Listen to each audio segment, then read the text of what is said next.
नमो बुद्धाय सगळ्यांना आणि आमच्या भिक्खूगणांकडनं तुम्ही विद्यार्थी मित्र या सगळ्यांना मंगल मैत्री कामना व्यक्त करतो। आणि आज तुम्ही आपल्या वेळेतला वेळ काढून या धम्मभूमीला आला आणि ही धम्मभूमी कशी निर्माण झाली तर या ठिकाणी जे आमच्या धम्मभूमीचे जे चंद्रकांत सांगलीकर यांच्या शुभ हस्ते हा धम्मभूमीचं निर्माण झालं आणि साधारणतः 20-22 एकर जमिनीमध्ये स्वतःची जमीन त्यांनी या धम्माला दान दिलं आणि त्या भूमीमध्ये आज एवढं मोठं हे विहार बांधलं आणि या ठिकाणी कालांतरानं एक पर्यटन स्थळ म्हणून हे नावाजलं जाईल। आणि आता तरी सुद्धा आज विश्वामध्ये प्रत्येक देशामध्ये या धम्मभूमीचं हे नाव झळकत आहे। अन्यथा हा याच्या अगोदर भुगवाड म्हणजे त्या नकाशावरही दिसलं नसतं, पण आज भुगवाड हे शहर हे गाव हे धम्मभूमी या नावानं ओळखलं जातं। पहा किती मोठी दानी लोक आहेत, कारण त्यांचे वडील इथं बसलेले आहेत आमच्या समोर, हे त्यांचे वडील आहेत। पहा ते किती जुना रूढीचे जुन्या विचाराचे आहेत, तरी सुद्धा त्यांनी त्या चंद्रकांत सांगलीकर साहेबांना प्रोत्साहन केलं आणि एवढं मोठं हे वैभव इथं निर्माण करून दिलं। कारण आज 20-22 एकर जमिनीमध्ये आज साधारणतः ते बुद्धाची मूर्ती 50-55 फुटाची बुद्धाची मूर्ती आज जर अख्ख्या महाराष्ट्रात जर आपण शोधलं तरी सापडणार नाही। आणि हे का होतं, कशासाठी केलं? ऐका, शांत व्हा मित्रांनो, शांत व्हा। हे कशासाठी केलं की आज आपला हा समाज वैयक्तिक विचारांच्या पलीकडचा जो समाज आहे त्या समाजाला अंधश्रद्धेमध्ये कुठंतरी गुंतवत चाललेले आहे आणि ती अंधश्रद्धा कुठंतरी हाणून पाडायची आणि त्या ठिकाणी एक सत्य, या विश्वात जे सत्य आहे ते सत्य समोर आणण्यासाठी आणि या ठिकाणी आल्यानंतर फक्त सत्यच भेटतं तुम्हाला, सत्याचे 4 विचारच भेटतात, जीवन कुशल जीवन जगण्याचं हे आम्हाला मार्ग भेटतो। म्हणून इतरत्र न भटकता इतरत्र न जाता या ठिकाणी यावं आणि चांगले 4 जीवनाचे हे आपले मौलिक विचार आपण घेऊन जावं या हिशोबानं हे बांधलेलं आहे। त्या दानी माणसाचं कर्तव्य किती मोठं आहे। हे छोटी बस बेटा खाली बस खाली। तर सांगायचं तात्पर्य म्हणजे काय की आज त्यांना काय पैसा जास्त झाला म्हणून बांधलं का? नाही। किंवा त्यांच्या वडिलांनी सांगितलं म्हणून बांधलं का? नाही। त्यांच्या मनात निर्माण झालं की हे सत्य कुठंतरी त्या ठिकाणी थांबावं आणि त्या सत्याचं आपण अनुसरण करावं आणि त्याच्यामुळेच आपल्या मनातील अंधश्रद्धा दूर होतात। कारण आता तुमच्यामध्ये भरपूर अंधश्रद्धा आहे। कशा अंधश्रद्धेत पहा, थोडं कुठं ताप आलं एखादा तर लगेच म्हणणार चला त्या फलाण्या माणसाकडे दाखवायला चला, बरोबर? थोडं कुठं तर काय त्रास झाला तो दवाखाने करून करून थकलो, आता कुठंच कमी होत नाही, मग चला त्या बुवाबाजीकडं बाबाकडे चला। मग ते बाबा काय करतो तुम्ही याच्यावरती पाहताय तुम्ही व्हिडिओ वगैरे, बाबा किती बाबा कुठं कुठं पोहोचले, कुठल्या कुठल्या जेलमध्ये पोहोचले, हे कसे झाले? ते अंधश्रद्धा आमच्यामध्ये घडवूनच गेलेले ते कुठलं काय असं डिग्री घेऊन गेलेली नाहीये। मग आम्ही आज या समाजामध्ये आज हे धम्म कसा आहे किंवा आपलं जीवन कसं आहे परिवर्तनशील आहे। आता आमच्या विचारामध्ये डोक्यामध्ये काय विचार आहे ते 10 मिनिटानंतर ते विचार नष्ट होतं, किंवा आज आम्ही इथं आहे तर उद्या तुम्ही कुठं असता, म्हणजे हे काय परिवर्तन आहे। आमच्या मनातले प्रत्येक गोष्टी प्रत्येक कर्तव्य हे सगळं एवढंच काय, आपण जन्मल्यानंतर किती छोटं बाळ असतो पण ते दिवसेंदिवस ते कशात परिवर्तनशीलतेने ते वाढत असतं. आज म्हणून की अजून एवढे लहान आहेत, अजून एवढे मोठे झाले. आता याच्यानंतर पुढे गेलं, कुठंतरी तुम्ही वय होणार, वयस्क होणार, मग म्हातारे होणार आहे. कारण हे सत्य आहे. हे सत्य कुठंच लपवता येत नाहीये. हे सत्य कुठंच लपवता येत नाही. जन्म आणि मृत्यू हे दोनच सत्य आहेत. याच्यामधला जो हा भाग आहे, हा भाग फक्त ह्याचं ऐकून याला बोललं, त्याचं ऐकून ह्याला बोललं, त्याचं डोक्यात घेतलं, ह्याचं डोक्यात घेतलं, याच्या पलीकडे आम्ही काही केलं नाही आणि करणार पण नाही. बरोबर आहे. आज तुम्ही सगळे सुज्ञ आहात. आता तुम्ही मोठे झालेले आहात, म्हणजे तुम्हाला ज्या सगळ्या गोष्टी कळतात. मग हे मी का सांगतोय? याच्यासाठी सांगतोय की तुमचं जीवन अजून खरोखर जीवन तुमचं अजून चालू व्हायचंय. तोपर्यंत आपण कसं वागलं पाहिजे, कशा सत्यानं वागलं पाहिजे, कसं राहिलं पाहिजे, काय खाल्लं पाहिजे, काय विचार केलं पाहिजे, हे कुठंतरी याला तारतम्य लागतं. म्हणून बुद्धानं काय सांगितलं होतं, 2600 वर्षापूर्वी सुख, समानता, मानवता, शांती, प्रेम, मैत्री, बंधुभाव आणि दुःखातून मुक्त होण्याचा मार्ग आम्हाला सांगितला होता. मग दुःखातून मुक्त कसं होतं आपण? दुःख हे प्रत्येक 6 वर्ष 6 महिने त्यात सिद्धार्थानं आपलं राज्य, वैभव, आई वडील, सोन्यासारखी बायको आणि 7 दिवसाचं मामूलचं मुलं बाळ या सगळ्यांना सोडून ग्रहत्याग केला. कशामुळे केला असेल? तर त्या सिद्धार्थाला हे त्यांच्या बागेमध्ये फिरत असताना काहीतरी एक विचार आले की मग या विचारानुसार त्यांनी विचार केलं की खरंच माणसाला दुःख आहे का? मग हे दुःख शोधण्याच्या मार्गाला त्यांनी ग्रहत्याग केला आणि 6-7 वर्ष कठोर एकेका पायावर, एकेकाच्या अन्नाच्या कणावरती त्यांनी तपस्या केली आणि त्या तपस्येतून आम्हाला मध्यम मार्ग दिला. 2 मार्ग होते. एक स्वतःला देहदंड द्यायचं, म्हणजे काय, जेवण करायचं नाही, पाणी प्यायचं नाही आणि इथून उठायचं नाही, असं काही ह्या देह स्वतःला देहदंड देणारे हे तपस्या होती. आणि काही तपस्या अशा होत्या असे पण होते. पण ह्या दोन्ही मधला हा मध्यम मार्ग आम्हाला दिला आणि त्या मध्यम मार्गाला जर आम्ही गेलो तर खरोखरच आम्ही दुःखातून मुक्त होतो.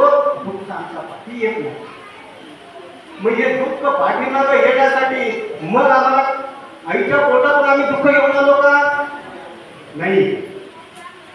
किंवा आईच्या पोटातून आम्ही हे सगळं ते असे कुकृत्य, अकुशल कर्म हे सगळे आम्ही पाठ करून आलो का? नाही.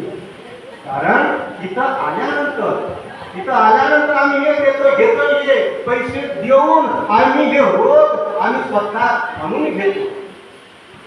पहा, हे जर खाल्लं तर आपल्या पोटाला त्रास आहे, त्रास होणार आहे, माहितीये.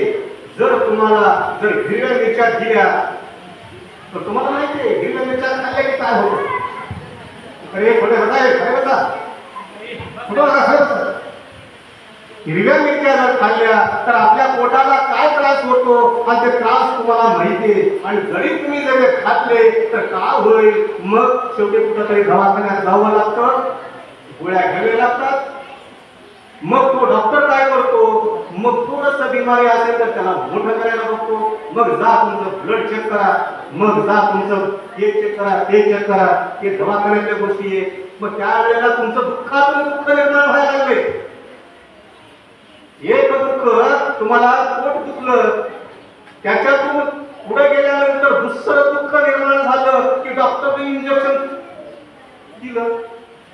त्याच्यानंतर तिसरं दुःख काय होते? त्याच्यामध्ये मग डॉक्टर म्हणतोय तुम्ही लघवी चेकअप करा, तुम्ही रक्त चेकअप करा, तुम्ही हे चेकअप करा, तुमचं एक्सरे काढा, स्कॅनिंग काढा. झालं की दुःख वाढायला लागले. मग हे जेव्हा आम्हाला कळेल त्यावेळेला ते दुःख वाढण्याच्या अगोदरच त्या दुःखाला नष्ट केलं पाहिजे हे शिकवलंय या दुःखाला. म्हणून जर ह्या दुःखाला जर दूर करायचा असेल काय करावं लागेल? उपाय पण सांगितले. काय सांगितलं की पानाची पाता वेरमणी सिक्का पदन समाधी आहे. म्हणजे काय? पाली भाषेत आहे. म्हणजे मी माझ्या कायेनं, माझ्या मनानं, माझ्या वाणीनं मला दिसणारे लहानात लहान किड्यां कीटकांपासून, जीवापासून ते आकाशातील, पृथ्वीच्या भूगर्भातील किंवा पृथ्वीवरील किंवा पाण्यातील कुठल्याही जीवजंतूच मी हत्या करणार. चांगलं सांगितलं का वाईट सांगितलं? कारण आम्ही काय करतो? सुख समाधान शांतीसाठी आम्ही चलतो. आम्ही कुठं तरी इकडे यल्लामाला जा, नाहीतर इकडे कोकटनूरला जा, कुठे चिंचणी मायाकाला जा, तिथं डोकं मारतो आणि ते दगड बनवलं कोणी एका मिस्त्री माणसानं बनवलं दगड. टोकून त्याला आकार दिला आणि तेच दगड आम्ही तिथं उचलून ठेवलं आणि त्याच्यासमोर जाऊन आम्ही हात जोडून भीक मागतोय की देवा मला तुम्ही हे दे आणि मी तुला हे देईन. काय देईन? बकरं, कोंबडं. बरोबर आहे. माणसानं बनवलेल्या दगडासमोर जाऊन आम्ही सुज्ञ, शहाणे, सुशिक्षित जाऊन तिथं डोकं मारतोय आणि आमच्या खिशातले पैसे त्या दान पेटीत टाकतोय आणि तिथं परत लाईन जर जास्त असेल तर मग हळूच कानातून सांगते कुणीतरी एक ब्राह्मण, तुम्हाला जर दर्शन घ्यायचं असेल ना या साईडने या, 501 रुपये द्या, तुम्हाला 15 मिनिटात दर्शन होतं. मग तिकडं माणूस आता दिवसभर थांबलेला असेल माणूस. मग त्या वेळेला कुठेतरी पाऊस पाण्याची भीती असते, घरापर्यंत जायचं असते. त्यावेळेला म्हणलं मला जाऊ दे, आम्ही ठीक आहे, मी माझी बायको आणि माझा मुलगा ठीक आहे, की 1500 रुपये घे आम्हाला असतो. बरोबर गेलाय कधी जेवण? ह्याच्यानंतर काय झालं तर ह्याच्यानंतर परत ते लाईन जर पूर्ण झाली तर तिसरी लाईन येते, तुम्हाला 5 मिनिटात दर्शन 1000 रुपये येते. लगेच जाऊन तुम्हाला तिथपर्यंत पोहोचवतो. म्हणजे काय तुम्हाला म्हणजे ते पंढरपूरला असो किंवा ह्या समजा ते यल्लामाला असो किंवा अजून कुठं असो. मग मला सांगा, आज आम्ही आमच्या खिशातले त्यांना तिथं तेवढे पैसे देऊन आम्ही त्याच्या समोर डोकं मारतो. डोकं मारून त्यांना काय देतो माहिती? अर्धा नारळ देतो आणि 2-3 फुलं देतो. बघा, अर्धा नारळ आणि 2-3 फुलं देतो. फुलं किती दिवस टिकतील बा? तुम्हाला जेव्हा त्यांनी प्रसाद म्हणून दिला, फुलं किती दिवस टिकतील?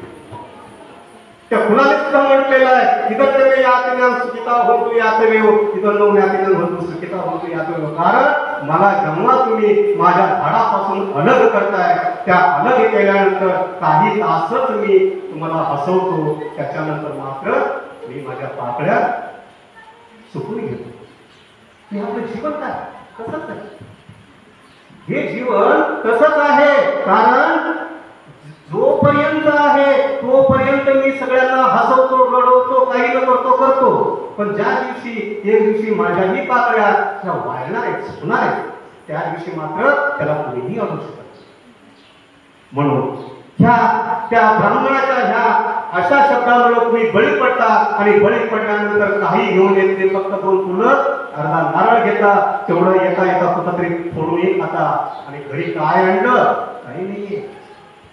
जे जाण्याच्या अगोदर जे 10-20 हजार तुमच्या घरात होते तेव्हा तुमचा चेहरा कायचा होता, आता जाऊन आल्यानंतर सगळे खर्च झाले, आता तुमच्या घरात 10 रुपये झाले का? झाले का तुम्ही परेशान? म्हणजे पैशाचे पैसे गेले, समाधान गेलं, वेळ गेलं. म्हणून त्याच्यासाठी तुम्हाला सांगितलं होतं की या अशा अंधश्रद्धेला बळी पडू नका. बळी का पडू नका? याच्यामध्ये तुमचं सगळं समाधान नष्ट होणार आहे. मग समाधान कशात आहे? तर समाधान काय सांगितलं? तुम्ही माणसात माणुसकी शोधा, माणसात प्रेम शोधा, माणसाकडे आत्मीयता शोधा. जिथं माणूस तुमच्या माणसाच्या कामालाच उपयोगी पडतो त्यावेळेला तुमचा कोण देव तुम्हाला वाचतो. याच्यासाठी आपण कसं राहिलं पाहिजे? प्रॅक्टिकल राहिलं पाहिजे. प्रॅक्टिकल म्हणजे कसं? हे दगडाचे देव नाही याला मानणार. कारण का? की ह्याच्यात जीवच नाहीये. अरे जर प्राण प्रतिष्ठा जर केली त्या रामभूमीची तर त्या पुजाऱ्यांच्यातील कुणीतरी कुणी मेलेले असतील त्यांचे पुतळे करून त्याच्यात प्राण घालत होईल का? सर होईल का? मग हे कुणाला बनवायचं आहे गोष्टी? प्रॅक्टिकल. मी आज शिकलो तर उद्या मी कुठली नोकरी पकडेल. मी आज शिकलोच नाही तर मग मी नोकरी पकडू का? मी आज आता आमच्या मंत्रीने सांगितल्याप्रमाणे तुम्ही कसे राहा? शिक्षणात तरबेज राहा. शिक्षण घ्या. शिक्षण हे वाघिणीचं दूध आहे. शिक्षणात आणि वाघिणीचं दूध ज्याने कोणी पिले त्यांनी वाघाला वाघासारखं फोड होण्याशिवाय राहत नाही. ही जेव्हा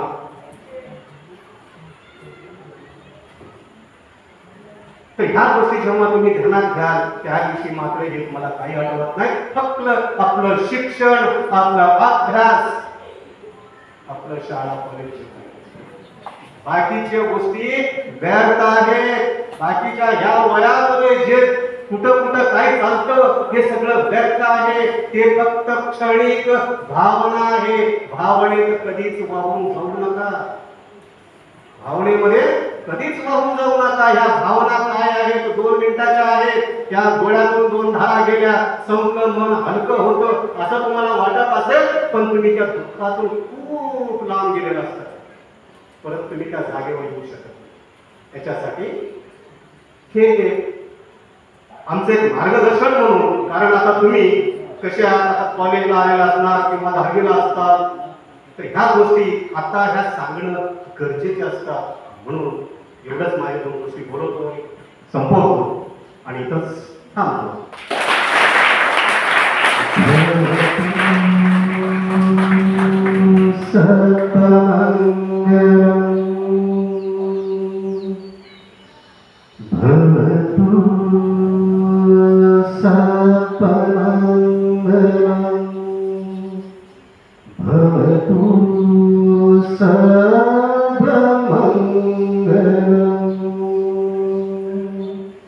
साधु